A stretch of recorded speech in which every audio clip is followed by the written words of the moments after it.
There is a rhythm to the universe that operates silently behind the noise of your daily life.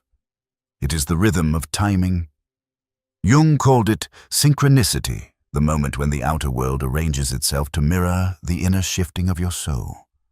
The fact that you have found this recording now as the calendar inches closer to the day that marks your arrival into this world is not a random algorithm. It is a necessary intervention. You are approaching a threshold. Most people view a birthday as a celebration, a marker of survival, or perhaps a fleeting reason to gather and forget. But deep down in the quiet moments before sleep, you feel something else, don't you? You feel a subtle pressure in your chest, a quiet anxiety that this coming date is not just adding a number to your age.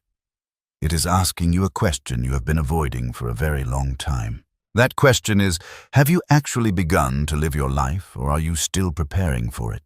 Carl Jung famously observed that many of us spend the first half of our lives engaging in what he called the provisional life. We live as though we are writing a rough draft. We tell ourselves that the real version, the one where we are brave, the one where we are authentic, the one where we finally do what we came here to do, is still waiting around the corner. We treat our current days as a waiting room. We think we have time. We think that after this next birthday, after this next project, after the children grow up, or after the bank account reaches a certain figure, then we will become who we are meant to be. But the unconscious mind knows the truth. It knows that time is not infinite. And as your next birthday approaches, the unconscious is beginning to scream. The unease you feel, the sudden lack of interest in things that used to entertain you, the feeling of being an imposter in your own story. These are not symptoms of depression. They are symptoms of an unlived life demanding to be born. You were meant to find this before your next birthday, because this specific cycle you are about to close is different from the others. You are moving from the phase of expansion into the phase of depth. Jung described life as the arc of the sun. In the morning of life, we are concerned with the rising, with achievement, with gathering, with establishing an ego that can survive in the world. We build careers, we build families, we build reputations, we accumulate. But then comes the noon of life. The sun hangs suspended in the sky for a moment before beginning its descent. This descent is not a decline. It is a returning.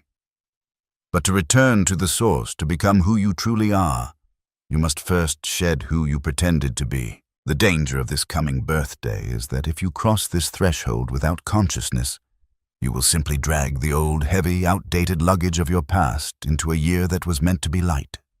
You will repeat the same patterns. You will react to the same triggers. You will stay in the same safe, suffocating loop.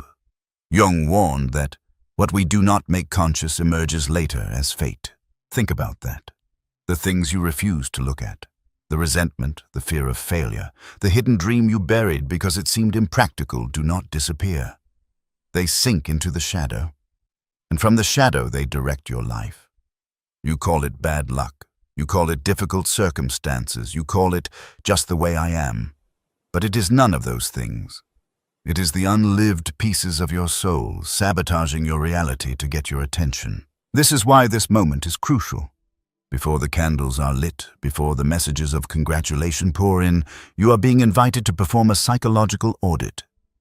You must look at the person in the mirror and ask, is this the person I intended to be, or is this just the person I became to survive?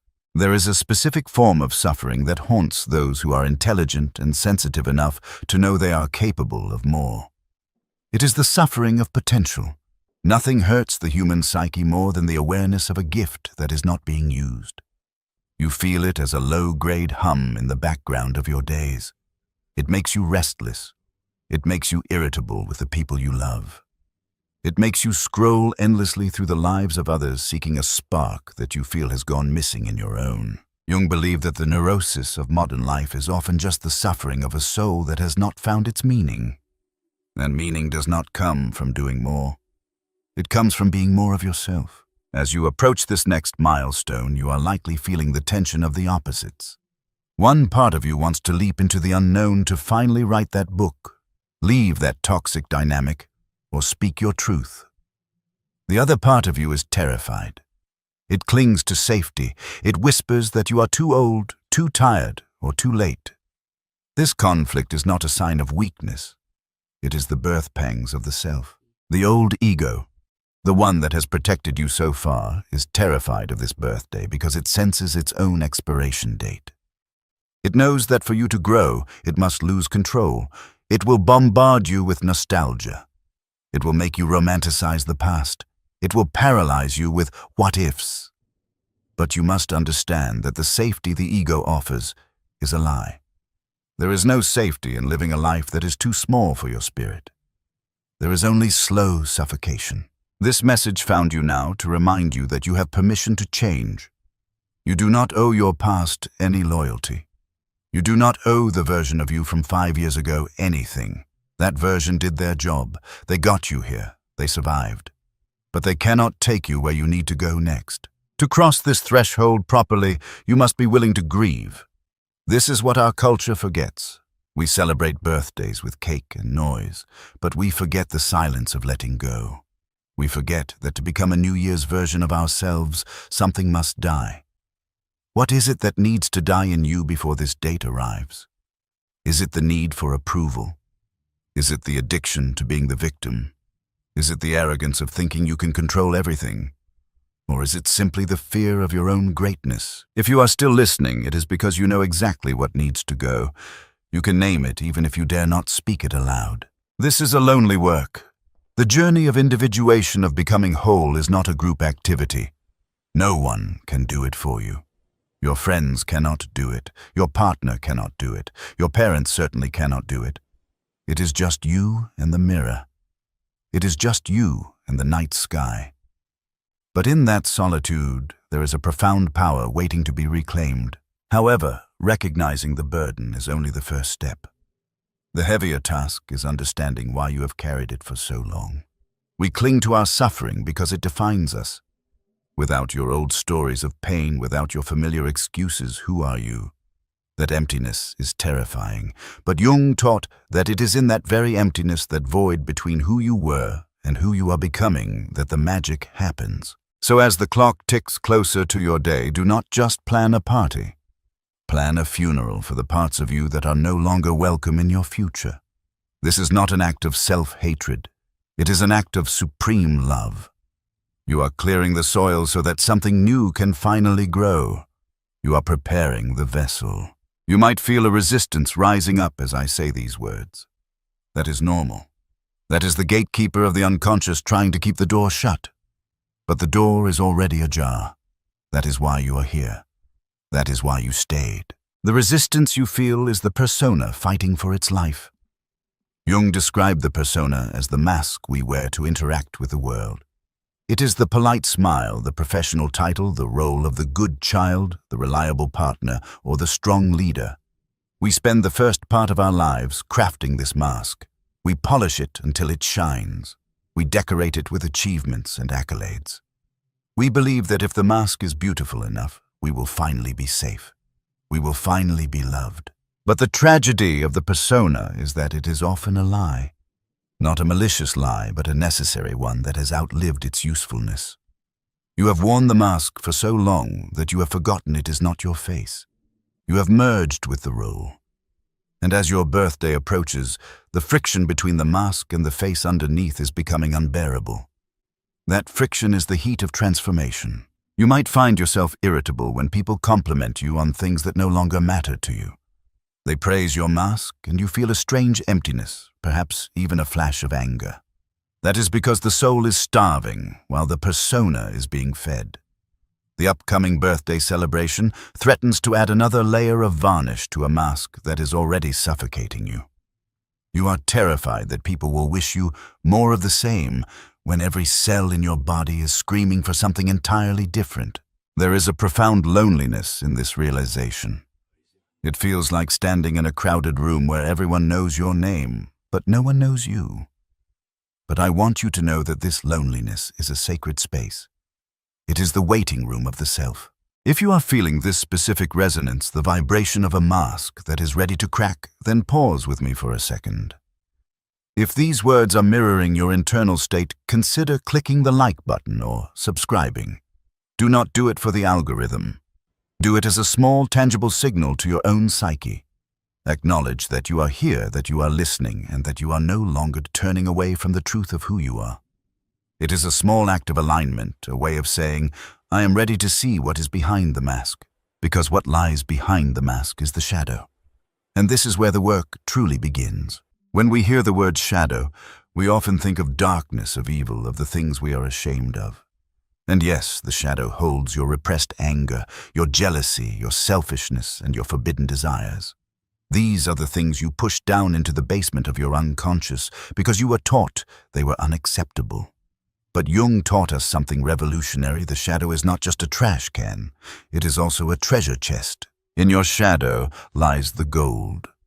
The golden shadow contains your unlived creativity, your repressed power, your wild intuition, and the deep capacity for joy that you sacrificed to be responsible.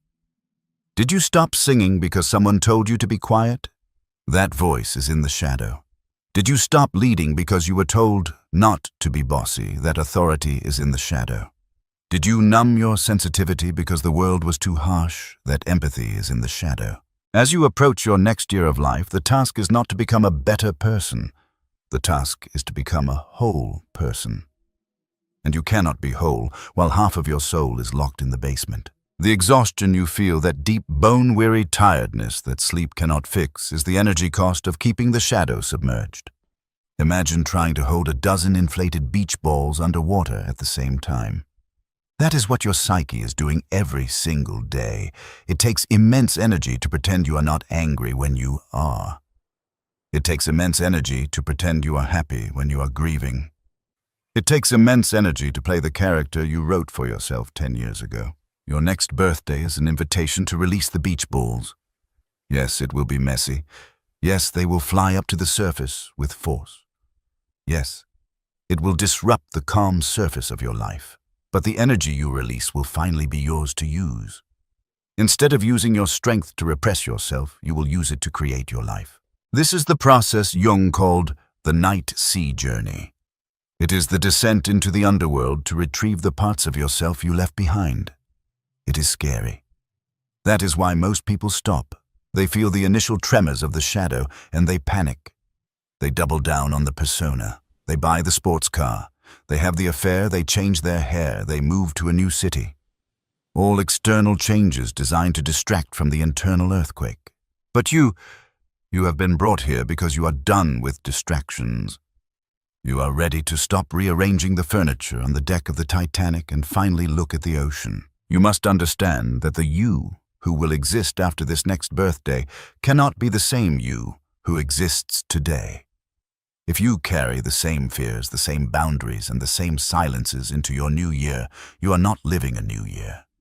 You are simply repeating the old one. And a life lived in repetition is a life that is slowly dying. There is a concept in alchemy which Jung studied deeply called the calcinatio. It is the burning away of impurities through fire. The anxiety, the pressure, the heat you feel right now, that is the calcinatio. It is not here to destroy you. It is here to burn away everything that is not you. It is burning away the people-pleasing. It is burning away the need for validation. It is burning away the fear of being seen. Let it burn. Do not rush to put out the fire with cheap comforts. Do not rush to numb the sensation with scrolling or substances or busy work. Sit in the fire. Ask yourself, what is this heat trying to show me? This is the difference between growing older and growing up. Growing older happens automatically. Time takes care of that. But growing up, psychologically maturing into the self, is a choice. It is a choice to withdraw your projections from the world. Stop blaming your parents for your childhood. Stop blaming your partner for your unhappiness. Stop blaming your boss for your lack of freedom. Stop blaming the economy, the government, or the weather. As long as you blame the outside world, you remain a child. The moment you take total responsibility for your internal state is the moment you become dangerous to the old order of your life. You become powerful. This birthday marks the end of the era of blame and the beginning of the era of creation. You are no longer the victim of your history. You are the architect of your future. But to build you must first clear the ground. You may look around at your life and see things falling apart. Friendships ending, career paths, blocked interests fading. Do not mourn them too strictly. In nature, when a forest becomes too dense, fire is necessary to clear the underbrush so that new sunlight can reach the earth. Your life is clearing itself. The universe is removing the obstacles you were too afraid to remove yourself. Trust the subtraction. Trust the silence. Trust the void. Because it is only in the void that the new seed can be planted. You are pregnant with your own potential. And like any birth, there is pain, there is stretching, and there is the fear that you might not survive the opening. But you will. You have survived every single day of your life up to this point. You are stronger than you think, but you are also stranger than you think. You are vast. You contain multitudes. And the version of you that is waiting on the other side of this birthday is looking back at you right now, urging you to keep walking. So what remains after the fire?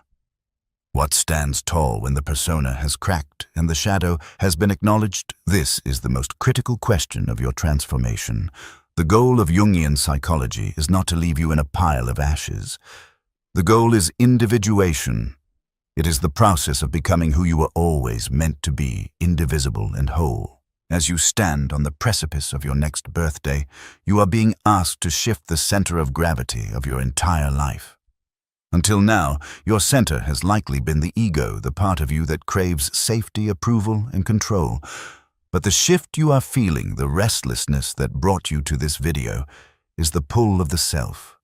The self is the organizing center of the psyche, the part of you that is connected to something eternal, something that knows the plot of your life story far better than your anxious mind does. To honor this shift, you must stop asking, "What does the world want from me?" and start asking, "What does my soul want from the world?" This is not a selfish question.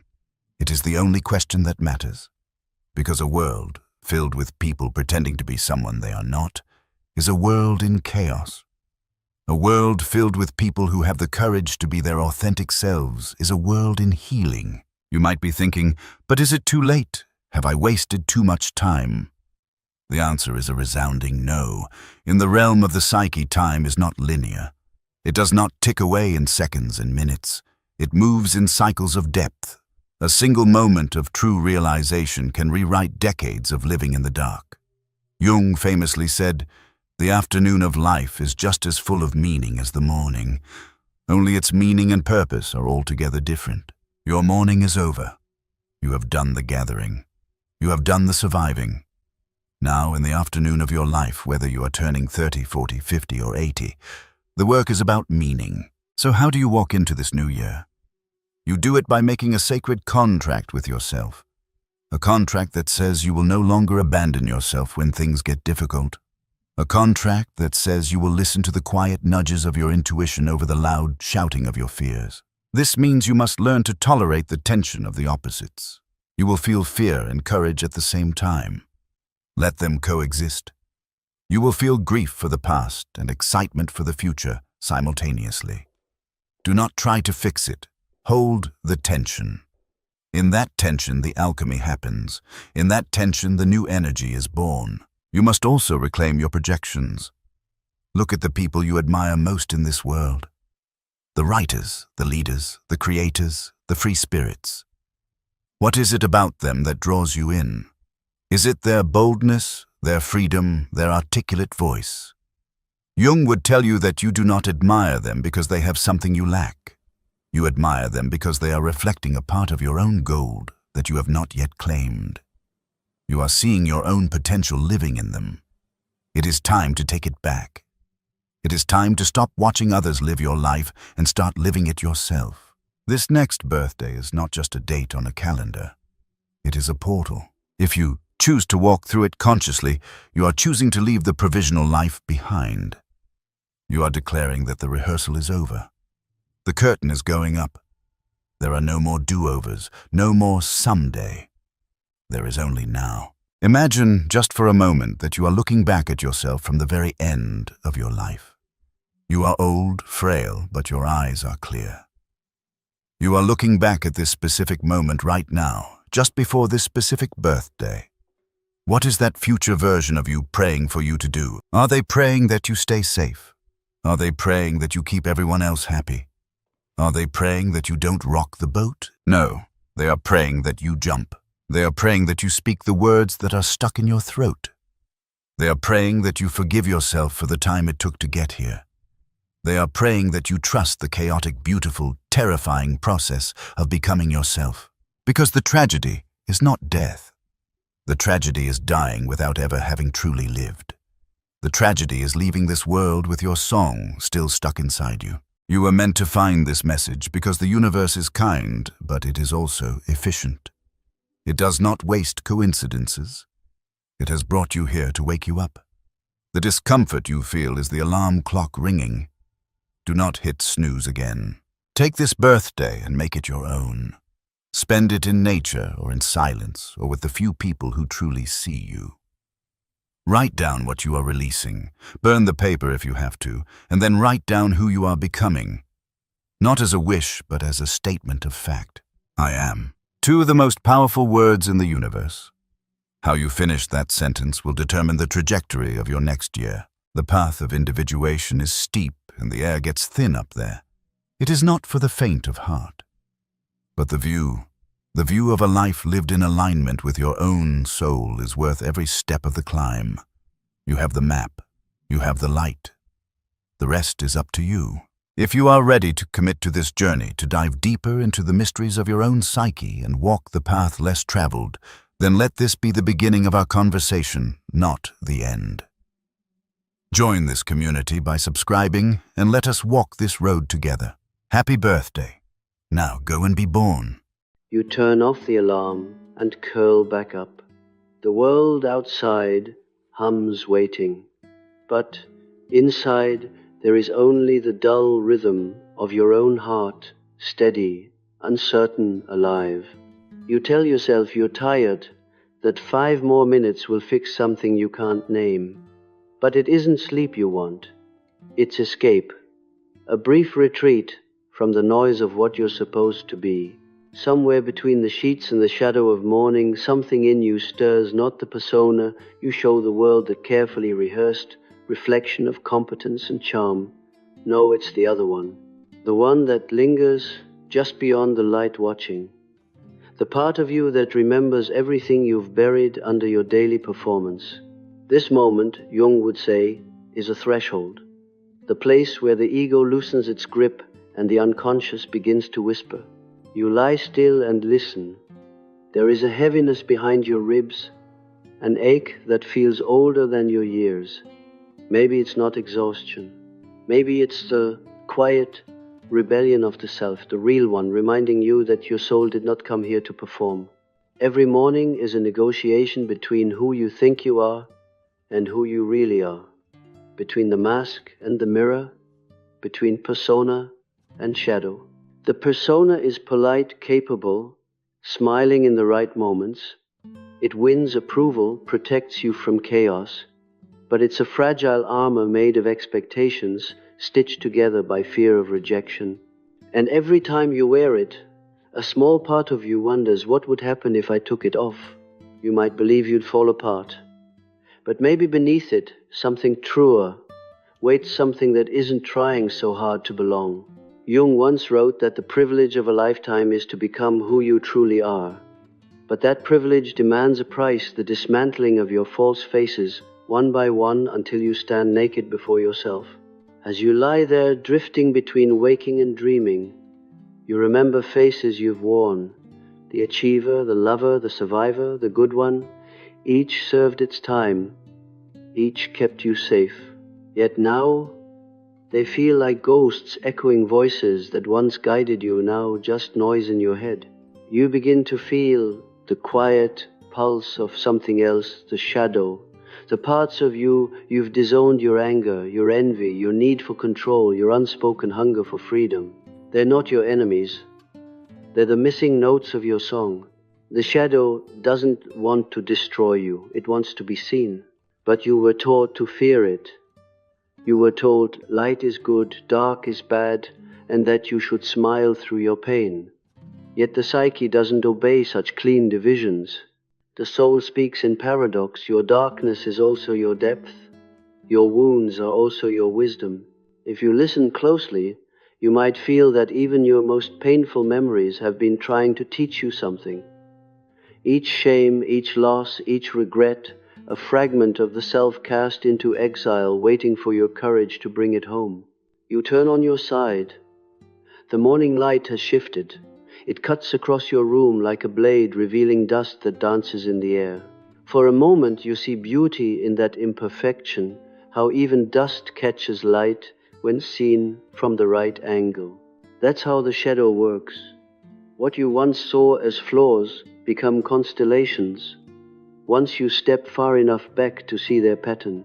The journey inward is not comfortable. It begins with stillness, and stillness feels like failure when you're trained to perform. But in the quiet, something sacred begins to move. The unconscious, Jung said, is not a place of evil or chaos. It's a vast ocean beneath the conscious mind, a living archive of every instinct, symbol and story humanity has ever known. To explore it is not to get lost, but to remember. You may have noticed the same dreams returning to you, the same symbols appearing: a locked door, a stranger's eyes, a room you can't find your way out of. These are not coincidences, they are messages. The psyche speaks in metaphor, and dreams are its language. When you ignore them, they grow louder. When you honor them, they reveal truth. You begin to realize curling back up in bed is not laziness, it's longing. The body's way of asking you to pause, to feel. You are not refusing life, you are refusing falseness. But the world won't wait forever. The clock ticks and your obligations call. Yet somewhere inside a question hums, what if I no longer shape myself around what the world wants from me? You imagine standing up, not as the person who's supposed to, but as the one who chooses to. It's terrifying, isn't it? To imagine meeting the day without your usual armor. But beneath that fear is the truth that frightens you most: freedom. The shadow's secret gift is liberation. When you face it, you stop being split in two. You reclaim your wholeness, messy, radiant, human. As you finally rise, the air feels different. The mirror no longer reflects only your mask, but the faint shimmer of something alive behind it. You see it now. The flicker of the self, the center. Jung described not the ego's throne, but the heart's compass. You don't yet know where it will lead you, only that it's time to follow. Because when you turned off the alarm and curled back up, you weren't avoiding the world. You were being called inward into the secret architecture of your own soul. And there, in that hidden place, your real life waits, patient as dawn, luminous as silence, unafraid of who you really are. You walk through the morning as though moving through two worlds at once. One made of coffee cups, emails, and polite nods. The other invisible but pulsing beneath everything, a quiet dream that refuses to die. The first world demands that you be efficient. The second whispers that you be whole. You've spent years trying to bridge them, years performing the small rituals of belonging, smiling when you'd rather scream, agreeing when your chest burned with silence. The world applauded your composure. Yet something inside began to decay. The more you perfected your persona, the more your soul began to fade from view. The persona was never a lie, it was armor. But the longer you wear armor, the more you forget the weight of your own skin. And so, without knowing it, you drifted away from the raw pulse of your being. You mistook numbness for peace. You called it balance. But it was absence, the absence of your own aliveness. Every now and then something tried to wake you. A heartbreak that cracked your control. A strange dream that left you haunted all day. A conversation that pierced too deep. You felt a shiver of something real beneath the surface. And then you smothered it, told yourself not to be dramatic, returned to the mask. But what if those moments weren't breakdowns? What if they were breakthroughs? The psyche's way of knocking on the door you've kept locked? Jung called it individuation, the soul's slow, relentless movement toward wholeness. It is not a goal. It's a gravity, a pull toward the center where all opposites meet. Light and dark, strength and weakness, order and chaos, all parts reconciled in one vast interior harmony. Individuation begins when the outer life cracks and the inner one begins to speak. And often it starts in pain, because pain gets your attention. The unconscious does not use gentle language. It speaks through symbols, synchronicities, obsessions, through the things you can't ignore. You meet someone who mirrors every wound you've avoided. You keep repeating the same mistake, as if trapped in a loop. You think it's bad luck. But something deeper is trying to show you yourself. Every projection is a mirror. The qualities you worship or despise in others are the ones you have not yet faced in yourself. The person you envy carries the potential you've buried. The one you hate reveals a fear you've denied. When you recognize this, the world becomes less of a battlefield and more of a classroom.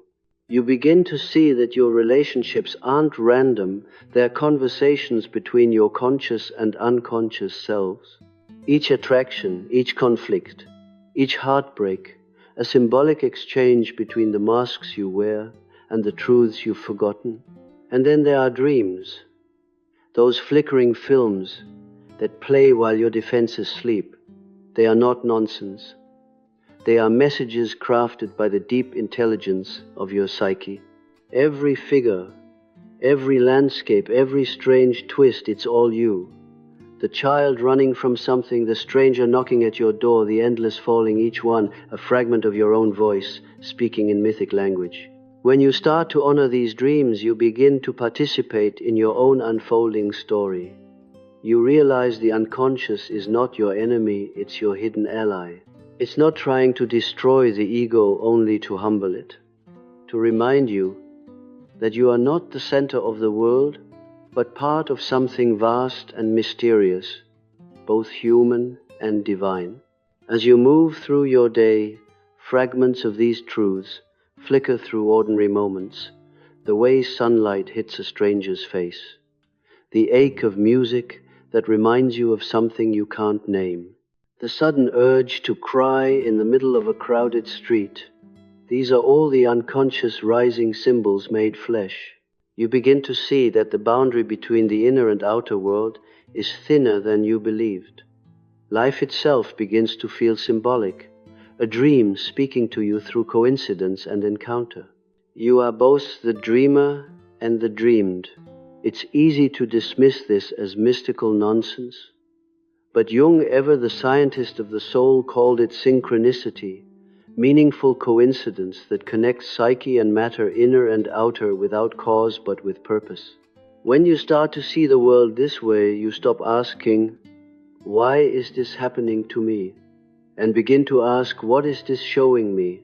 Each event becomes a reflection, each setback a message in disguise, and yet awareness alone is not transformation.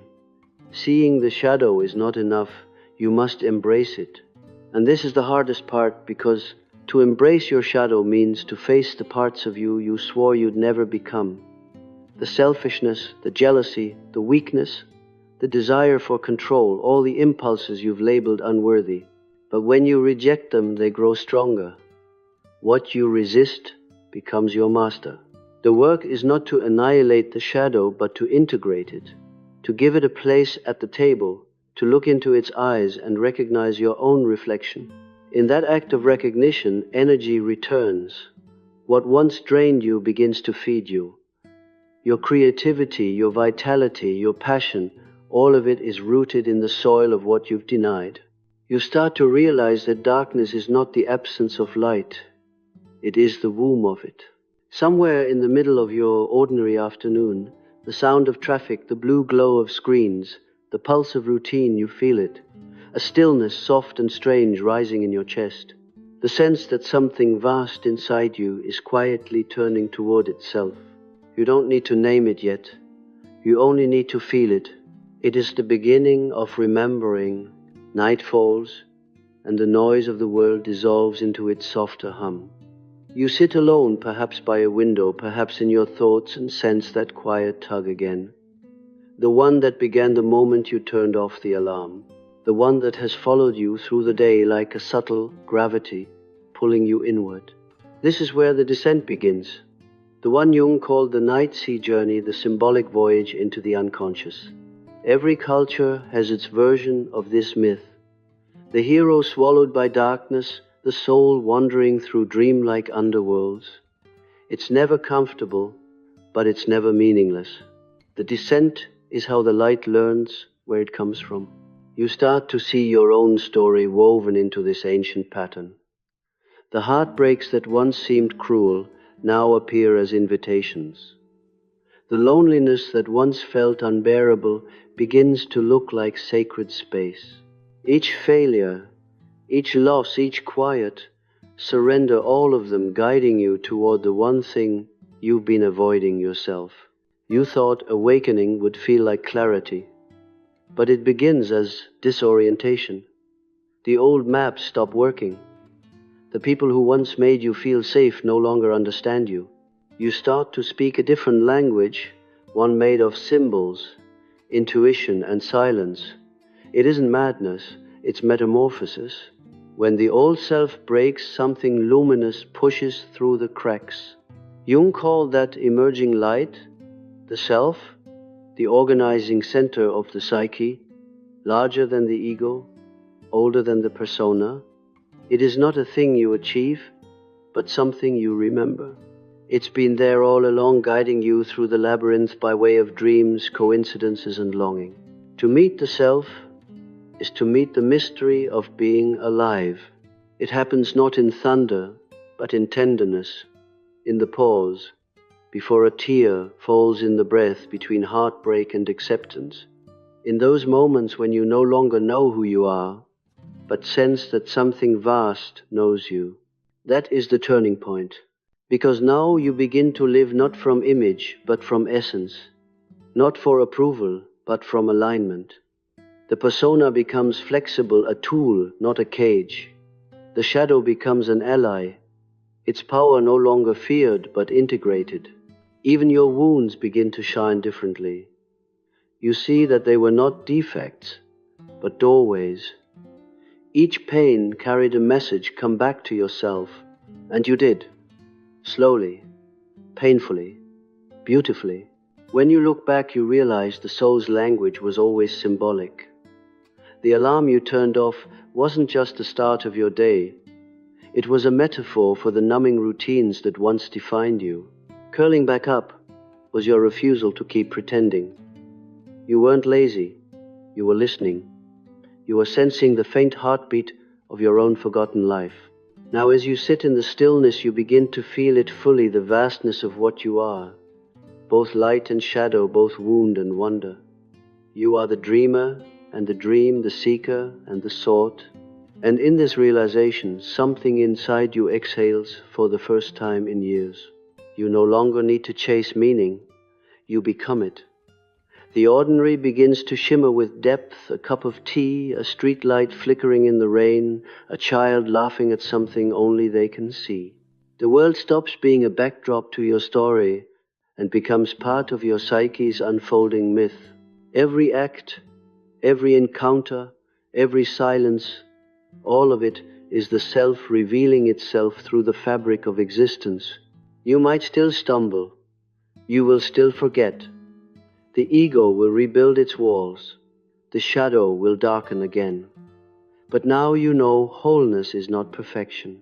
It's relationship, an ongoing dialogue between all that you are. And when life wounds you again, as it inevitably will, you remember this: every shadow reveals its hidden light. Every wound whispers how it wants to heal. Every descent into confusion carries an ascent toward clarity. You will keep waking, falling, waking again, not in circles but in spirals, rising each time a little closer to the truth that Jung spent his life trying to name, that the soul is real, that it longs to become conscious, that the journey inward is the same as the journey home. So you turn off the alarm and curl back up, but now it's different. You aren't retreating. You are listening. You are gathering yourself for the next emergence because you know now that the darkness is not an ending. It's the chrysalis before the wings. And somewhere inside you, quietly, the self smiles, patient, eternal, unafraid. There are people whose presence lingers inside you like a shadow you can't shake. They have hurt you, disappointed you, maybe even betrayed you. And yet when you try to summon hatred, it does not come. The heat that would make it easy never quite ignites. Instead, there's something more complicated, heavier, stranger. You tell yourself you should despise them. You try to gather evidence in your mind, replaying moments, sharpening every edge of their wrongs.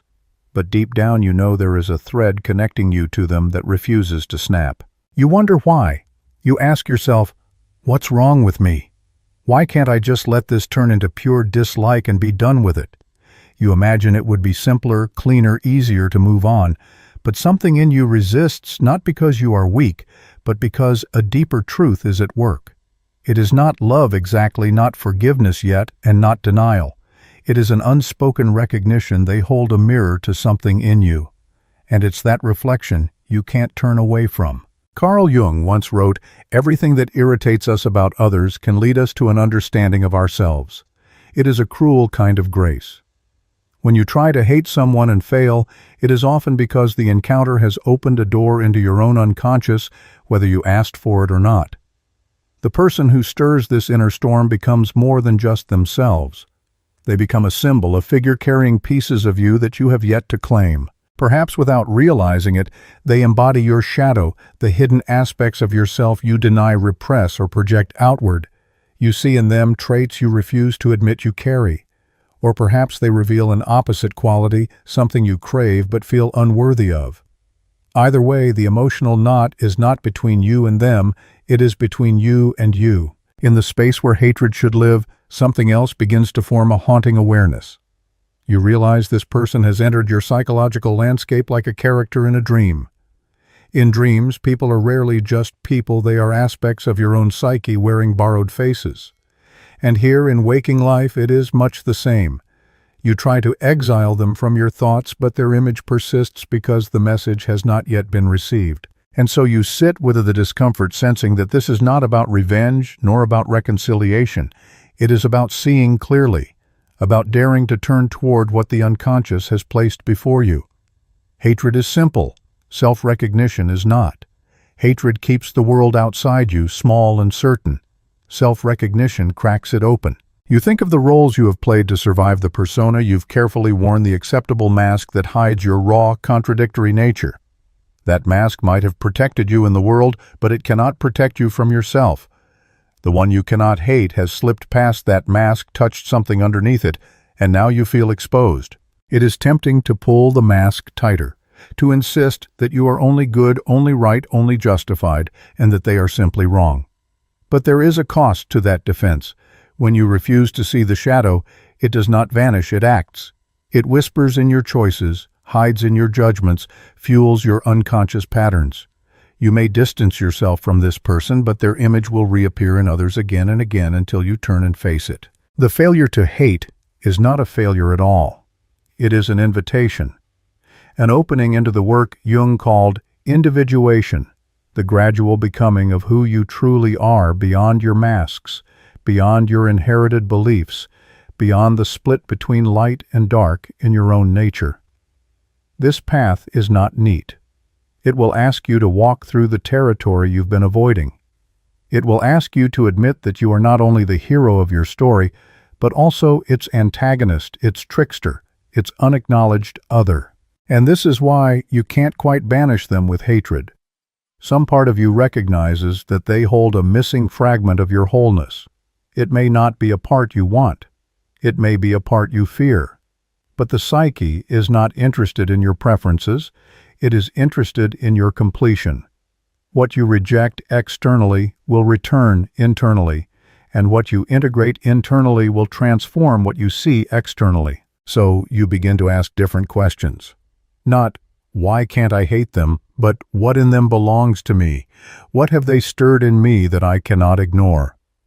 This is not about excusing harm or inviting back those who have broken trust. It is about reclaiming the power you lose when you stay blind to your own projections. Hatred can feel powerful, but in truth it often binds you more tightly to what you resist. Understanding, even when it does not lead to reconciliation, can release you. This is the quiet work of the soul. You feel into the emotions they awaken: anger, sadness, envy, tenderness. And instead of directing all that energy outward, you turn it inward. You trace it to its roots. You notice where it links to old wounds, unmet needs, forgotten dreams. You begin to see that the intensity of your reaction was never only about them. It was about you meeting a part of yourself you had long ago abandoned. The more you look, the more the hatred dissolves not into approval or fondness, but into clarity. And in clarity you begin to sense your own strength. Not the brittle strength of denial, but the grounded strength of self-awareness. You see that what you feared in them was a message about you. You begin to take back your projections, calling home the scattered pieces of your identity from the faces of others. There will still be pain. There may still be distance between you and them. But something subtle shifts. They are no longer your enemy. They are no longer the container for all you cannot bear to hold. They become instead a strange kind of teacher, one who never signed up to teach you, yet did. And in that reluctant recognition, you move one step closer to the wholeness you were always seeking. You start to notice how the mind clings to a familiar story about who you are and who they are. The roles feel fixed, the wronged one, the one who wronged. But beneath those rigid identities lies something more fluid, more unsettling. The moment you loosen your grip on the story, a deeper current pulls you in. And that current is not made of blame, it is made of truth. In Jung's language, you have entered the realm of the shadow. Not a place of evil, but a place where the unlived and unaccepted parts of you wait in the dark. The shadow is not your enemy, it is simply everything you've refused to acknowledge in yourself. And the person you wanted to hate has somehow become a gatekeeper to that realm. Without intending to, they have illuminated the very traits you have buried: pride, desire, weakness, ambition, rage, tenderness, whatever your life has taught you to deny. You may feel resistance rising now, the instinct to say, no, this is not about me, this is about them. But the unconscious doesn't care about your resistance. It works through attraction and aversion alike. The more intensely you feel, the more material there is for you to reclaim. Even hatred, when you can feel its texture without collapsing into it, becomes a signpost pointing towards something disowned. You begin to see how often you have projected your shadow onto others. Jung described projection as a kind of psychic shortcut. When something in you feels too uncomfortable to own, you see it in someone else. It's easier to point outward than to turn inward. That is why certain people seem to carry your frustration, your shame, your longing. They are holding what you cannot yet hold for yourself. And here lies the strange mercy in failing to hate them completely. The hatred cracks, and through the fracture light slips in. You see the projection at work, and with that seeing comes a choice to pull the projection back and integrate what it contains, or to push it out again and repeat the cycle. Integration does not mean you approve of their actions. It means you take responsibility for your own inner life. This work is slow, and it changes the way you see others entirely. You stop believing that the world is divided into pure victims and pure villains. You start to sense the hidden wholeness in everyone, the complexity, the contradictions. You realize that to truly see another human being is to see their shadow and their light together without splitting them into extremes. And the more you practice this outwardly, the more naturally it begins to happen inwardly. You stop making war on your own contradictions. You begin to let them speak. Perhaps this is the real reason you couldn't hate them. Your soul refuses to keep living in a simplified story. Hatred is a collapse of complexity into one sharp point. But you are beginning to see that truth is rarely sharp. It is layered, tangled, and alive. And while hatred can burn hot, it cannot illuminate. Only awareness can do that. As you walk further into this awareness, you start to feel the edges of something vast, the self. Not the self you usually mean when you say I, but the deeper self Jung described as the totality of your conscious and unconscious being. The self is the organizing center of your psyche, the quiet intelligence behind your dreams, the source of your symbols, the pattern that seeks wholeness in you. It is the self that draws these difficult people into your life, not as punishment, but as catalysts. It is the self that refuses to let you sever the thread completely, because the thread is woven into your own becoming. You may ask yourself, but why through them? Why this pain? Because the psyche rarely transforms in comfort. It transforms in friction, in the meeting of opposites, in the clash between what you think you are and what life shows you. The people you can't fully hate are often the ones who awaken this clash most vividly. They unsettle the boundaries between me and not me. They remind you violently, unwillingly, that you are more than the image you hold of yourself. If you are honest, you will admit that some part of you is drawn to this complexity, that even in the ache there is aliveness. Hatred is a flat emotion. It does not breathe. But this keeps you breathing, questioning, reaching into the unknown. It demands that you stop pretending you are already complete and instead begin the work of becoming whole. So you sit with it without rushing to resolve it. You let the image of them remain, not as a wound to reopen again and again, but as a symbol to study. You ask, what archetype do they carry for me? Are they the betrayer, the rival, the lover, the child? Do they awaken my anima, my animus, my inner other? You listen for the answer in your dreams, in the fragments of memory that surface uninvited in the sudden emotions that flare and fade. You begin to realize that they have become part of your inner cast of characters, and that this inner drama is not something to suppress, but something to understand. The more you understand, the less you need to hate. And in that space where hatred once pressed against the walls of your heart, something else begins to grow. Something you do not yet have a name for. It is not forgiveness. It is not reconciliation.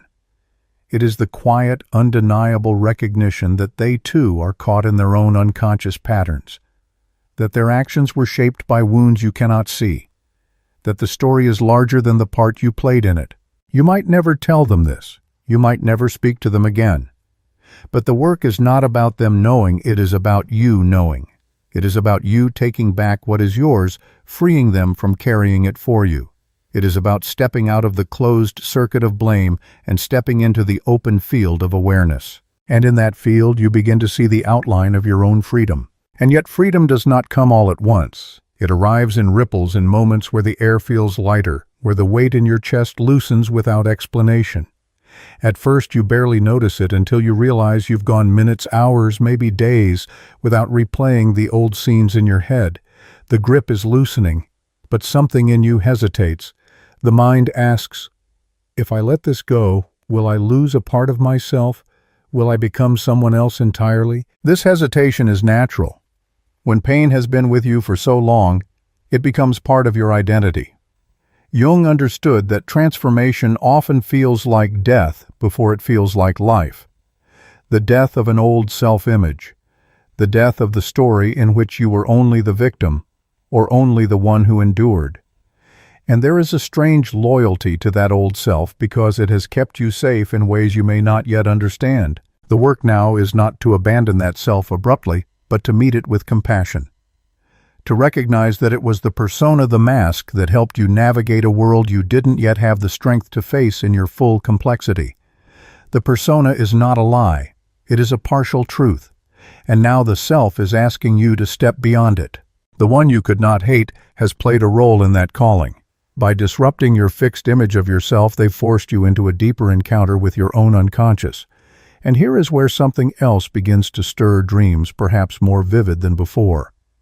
Strange images that seem to speak in a language you can't quite decode.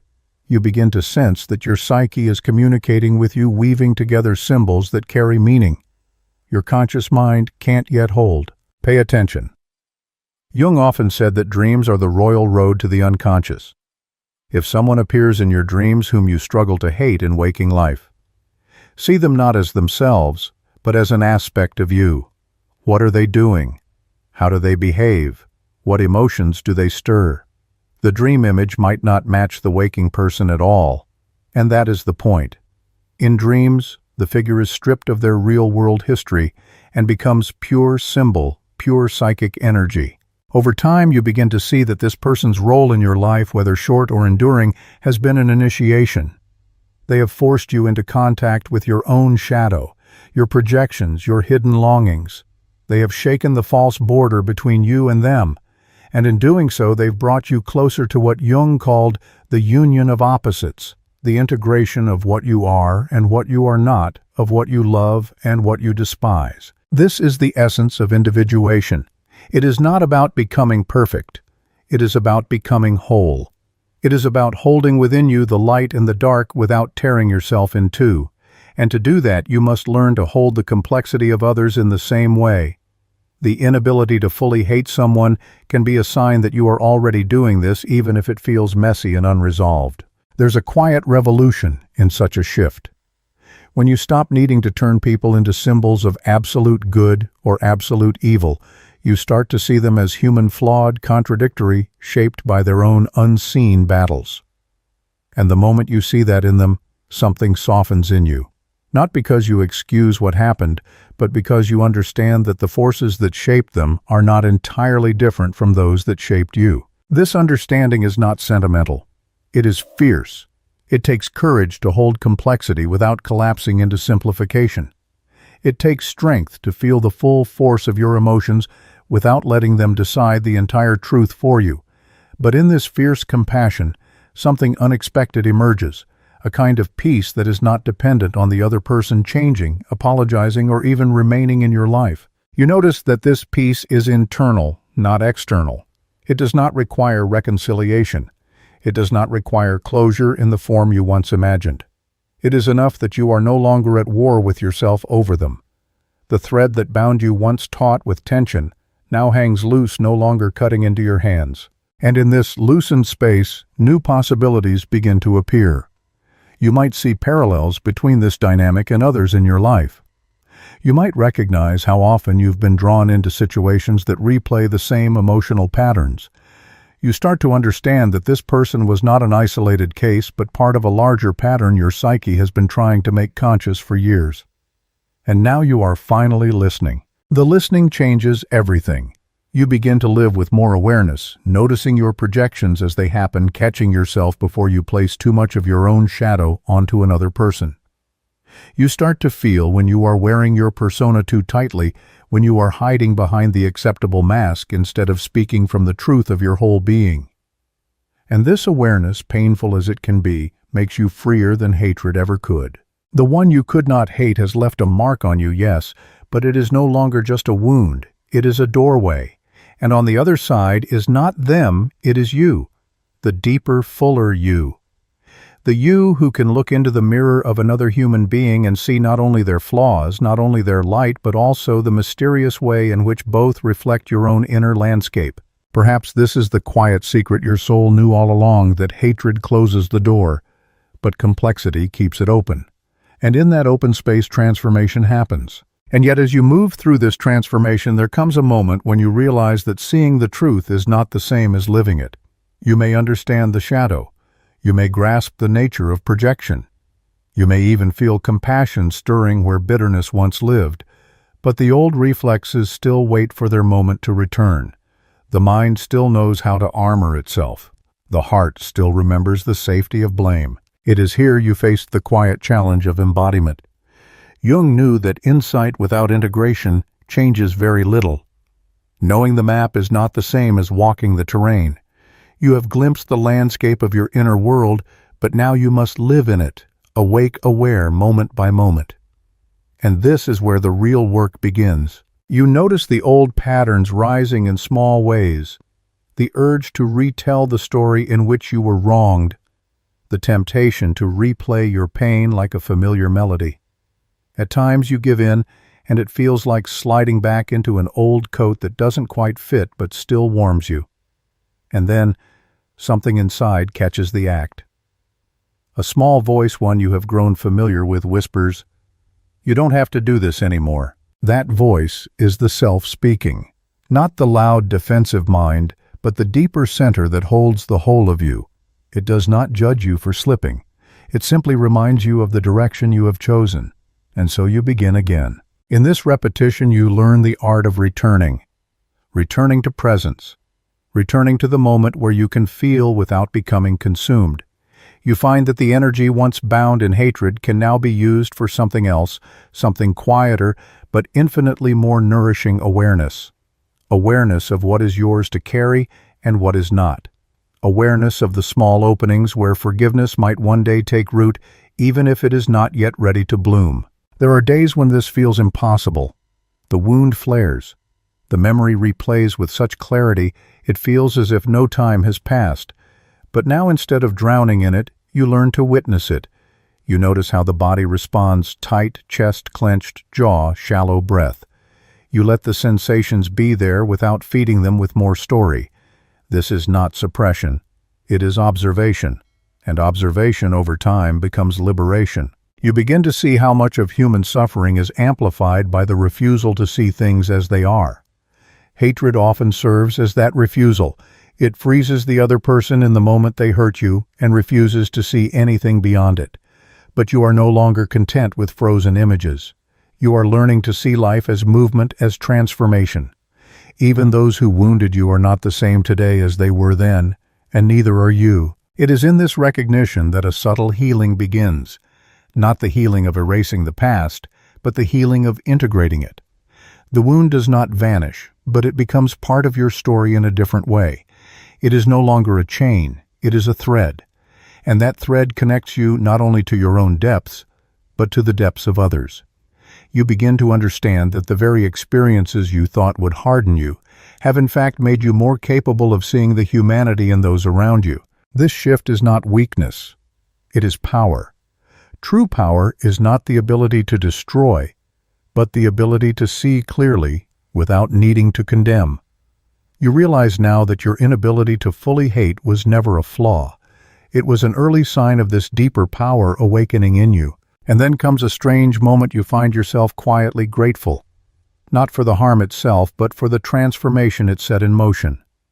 Without this person, without this pain, you might never have been forced to confront the illusions you carried about yourself. You might never have met your shadow with such honesty. You might never have discovered the quiet, steady presence of the self guiding you beneath the noise. Gratitude does not mean you would choose the same path again. It does not mean you wish for a reunion or that you excuse what happened. It simply means you see the thread in its fullness, the wound and the wisdom, the shadow and the light. And in that seeing, you are no longer bound. You may never speak these words to them. They may never know the role they played in your inner life. But the work was never for them, it was for you. It was so you could stop carrying the weight of unfinished hatred, so you could step into the freedom of your own wholeness. And now you stand in that space, not as someone who has arrived, but as someone who has learned how to walk into shadow, into light, into the depths, and back again. And you know you will walk this way for the rest of your life, meeting each person as another mirror, another chance to see yourself more clearly. You understand now the inability to hate was not a weakness. It was the beginning of your awakening. There comes a night when you wake before dawn and the world feels unbearably still. The absence of sound makes you aware of every movement inside your own mind. You notice how certain thoughts still circle like restless birds, how some memories have not yet lost their sting. You feel the old ache rise not as fiercely as before, but enough to remind you that the work is not finished. It's in this kind of silence that the unconscious speaks most clearly. Images drift in without warning, a road stretching into fog, a locked door, a familiar face looking back at you from a distance. You sense that these are not random. They are messages from the depths, pieces of the story still waiting to be understood. Jung knew that the unconscious does not speak in plain words. It speaks in symbols, and the symbols will return again and again until you learn to listen. You think of the one you couldn't hate, how their image still carries weight even stripped of the heat of anger. They appear in your thoughts like an unfinished sentence. Perhaps they always will, and maybe that's not something to fight. Maybe the psyche doesn't want every story neatly closed. Maybe some threads are meant to remain woven through the fabric of your life, not to bind you, but to remind you of the complexity you are capable of holding. The more you sit with this, the more you begin to see that your relationship to them now exists entirely within you. They may live somewhere far away. They may have moved on entirely. Yet here they are still shaping the contours of your inner world. Not as an intruder, but as a figure in the ongoing myth of your own becoming. In Jungian terms, they have become an archetype for you, not fixed in their personal identity, but transformed into a symbol that carries meaning far beyond the personal. And this is where the work deepens. The archetype they embody might be one you've encountered in other forms: the betrayer, the challenger, the lost beloved, the mirror. You start to see how this archetype has moved through your life wearing many faces, each encounter drawing you into a new level of self-recognition. The one you could not hate was simply the clearest mirror, yet the one you could not turn away from. As this understanding takes root, something unexpected happens. Your sense of self expands. You no longer see yourself only as the one who suffered. You see yourself as the witness, the dreamer, the traveler through your own psychic landscapes. You are not only the character in the story, you are also the one holding the whole story.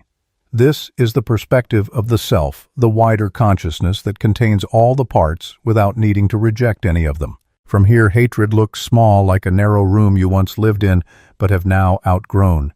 You remember what it felt like to pace that room endlessly, convinced there was nowhere else to go. And now you stand in a wide open field. You can still see the room in the distance, but you know you don't need to go back inside. There will still be days when you catch yourself walking toward it. Old habits die slowly, but each time you recognize the door before you enter and you choose differently. You turn toward the open instead of the closed. You turn toward the whole instead of the part. This choice becomes your quiet act of power, repeated again and again until it becomes second nature. And then, without forcing it, without even seeking it, you begin to notice small shifts in the way you meet others. You listen more deeply. You react less quickly. You hold space for contradictions without needing to resolve them. You feel less threatened when someone mirrors your shadow because you are no longer trying to exile it. This does not mean you tolerate harm. It means you meet reality as it is without needing to flatten it into something more comfortable. Perhaps this is the quiet gift that comes from not being able to hate you. Become capable of seeing with more than your eyes. You begin to sense the deeper forces at play in every encounter, the silent exchange between one unconscious and another. You begin to live less on the surface and more in the depths where everything is connected, where even pain has its place in the unfolding pattern. In those depths, the one you couldn't hate is no longer just a person. They are a turning point, a threshold, a symbol of the moment you stopped running from yourself and began the slow, unending journey toward integration. And in that way, they have become part of your wholeness, whether you ever speak again or not. This is not the ending you once imagined. There is no neat closure, no triumphant moment where the past vanishes. Instead, there is a quiet, steady knowing that you have changed in ways that cannot be undone. You carry the memory differently now. You carry yourself differently now. And maybe, just maybe, that was the real work all along. There is a kind of stillness that comes only after long storms, the stillness of a sea that has been restless for so long you forgot what calm looked like. Inside you, that calm is beginning to take shape. It is not the absence of memory, nor the erasure of what happened. It is the absence of struggle against it. The moment you stop wrestling the past into a shape, you can accept, you begin to feel something that almost surprises you. Relief. It's strange how subtle this relief is. It doesn't arrive with fanfare. It isn't something you announce to the world. It appears quietly in moments when you realize you have space to think about other things, to feel other feelings, to imagine futures that are not haunted by old shadows. And yet, even in this new light, you know that the figure of the one you could not hate will remain like a stone at the bottom of a clear stream, unchanged, but no longer obstructing the flow. You begin to see that the inability to hate them was never about condoning what they did. It was about something deeper, an intuitive refusal to cut off a part of your own psyche. If you had succeeded in turning them into a pure enemy, you would have also exiled the part of yourself they mirrored. Hatred might have felt cleaner in the short term, but it would have cost you the chance to become whole. And wholeness, you now understand, is worth more than the satisfaction of simple judgments. This is why Jung saw conflict not just external, but internal as necessary for growth. Without tension between opposites, there is no transformation. And this tension has been your teacher. It has taught you that you can survive the discomfort of holding two truths at once, that someone can cause harm and also carry a fragment of your own unclaimed self, that you can feel both anger and recognition, that you can protect yourself without turning another human being into a caricature of evil. From here, the path forward looks different. You are not walking away from them so much as walking deeper into yourself. Every step is a conversation between the conscious and the unconscious, between the image you have of yourself and the reality of what you are. You feel the movement of integration, the gradual knitting together of light and shadow, the steady dismantling of the walls that once kept you at war with yourself. And then, without expecting it, you notice that the qualities you once rejected in them no longer have the same sting when you meet them in others or in yourself. You can see pride without collapsing into shame. You can notice selfishness without spiraling into judgment. You can recognize longing without calling it weakness. This is how you know the projection has begun to dissolve. You no longer need someone else to carry it for you. There is power in this reclamation. You feel it as a kind of quiet solidity, as if the ground beneath you has grown wider. You are no longer as easily thrown off balance because you are standing in more of yourself than ever before. And the more of yourself you stand in, the less the actions of others can dictate your inner weather. You begin to wonder what it would mean to live like this in all areas of your life, to meet each person as a mirror, to meet each conflict as a message, to let every encounter become part of the slow work of individuation. It would mean living without the false comfort of quick judgments. It would mean letting the world be as complex as you are. It would mean seeing every relationship, even the painful ones, as part of your becoming. And maybe that is the truest form of love, not affection, not approval, but the willingness to see fully, to see without needing to erase, to hold the truth of another as you hold your own imperfect, unfinished, still in motion. You think of the one you could not hate, and now instead of resistance, you feel a kind of still gratitude. Gratitude for the way they disrupted you. Gratitude for the way they forced you to see what you had hidden from yourself. Gratitude even for the way they refused to fit neatly into the role you tried to cast them in. They were never just a villain or just a teacher. They were both and neither and more. And so are you. Perhaps this is why the self never allowed the thread between you to be cut entirely. It knew that the work was not about them changing, but about you expanding. And now you are no longer the person who first met them. You are something larger, more whole, more true. The storm has passed, but the sea inside you is deeper now. And in its depths you carry not only the memory of what happened, but the understanding it brought you. This is the gift. No one can take away the transformation born of what you could not destroy with hatred. And as you step forward into the rest of your life, you carry that gift quietly, like a hidden compass, pointing you always toward wholeness. There is a moment somewhere far along the path when you realize you no longer measure the present against the pain of the past. The one you could not hate is no longer a wound you keep touching to see if it still hurts. They have become something else entirely woven into the architecture of your inner world, like a pillar whose shape you no longer question. Without them, the structure would be different, perhaps less stable, perhaps less true. This realization is not sentimental. It is not about missing them or wanting to restore what was broken.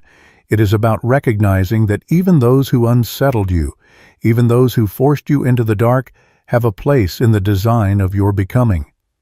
Jung saw life as a process of individuation, of integrating the pieces of yourself scattered across the faces of others. And now looking back, you see how this person was one of those faces carrying a fragment you needed to reclaim. You remember the early days when you thought healing would mean erasing them from your inner world. How wrong you were. Erasure is not healing, it is amputation. True healing is integration, allowing what happened to live in you without poisoning you. And that can only happen when you stop trying to push it away. The strange thing is, the more you integrate, the more you see them as human, not as the perfect villain your anger once painted, nor as the perfect guide your reflection later imagined, but as a human being with their own shadows, their own history, their own unconscious patterns. This does not excuse what they did. but it does place it in a context. And context is what turns judgment into understanding. Understanding is dangerous if you are not ready for it. It asks you to set down the sword you've carried for so long. The sword has been your identity. Without it, you may feel unarmed. But in its place, you now hold something far more enduring: discernment. The ability to see clearly without needing to destroy. The ability to protect yourself without closing your heart completely. And this discernment changes how you move through the world. You no longer rush to define people by their worst moments. You listen for the undercurrents beneath their words. You watch for the signs of projection, yours and theirs. You notice how your own shadow still reaches for the safety of simple narratives, and you meet it with patience. This is what it means to live in dialogue with yourself. Somewhere in this process, you begin to realize that the one you could not hate was never really outside you. They were always an inner figure as well, a part of your psychic ecosystem that appeared in the form of a person so you could finally face it. And now that you have faced it, you can speak to that part directly. You can meet it in dreams, in moments of reflection, in the symbols that surface from your unconscious. You no longer need an external mirror to provoke the lesson. This is freedom, not the freedom to forget, but the freedom to carry without being crushed. The freedom to let the past breathe inside you without suffocating the present. The freedom to look at the most difficult encounters of your life and say, "This too is part of me." It changes your relationship with pain itself. You stop seeing it as an interruption to your life and start seeing it as a passage within it. Pain is not the opposite of life, it is one of its languages, and when you learn to listen to it without turning it into hatred, it begins to speak in ways that guide you toward the next part of your becoming. The self has been speaking all along, using this person, this pain, this inability to hate as a kind of compass. And now that you have followed it this far, you know you will recognize its voice again when it calls. The voice may not be gentle, but it will always lead you toward wholeness. Perhaps the greatest gift of this journey is that you now understand the difference between letting go and losing. You have not lost the part of you they awakened. You have claimed it. You have woven it into the tapestry of who you are. And in doing so, you have made yourself more whole, more real, more capable of meeting life as it comes. And so you walk forward, not away from them, not toward them, but deeper into yourself, carrying the truth of what happened, the transformation it demanded, and the quiet knowledge that the one you could not hate was in some strange way a threshold you were always meant to cross.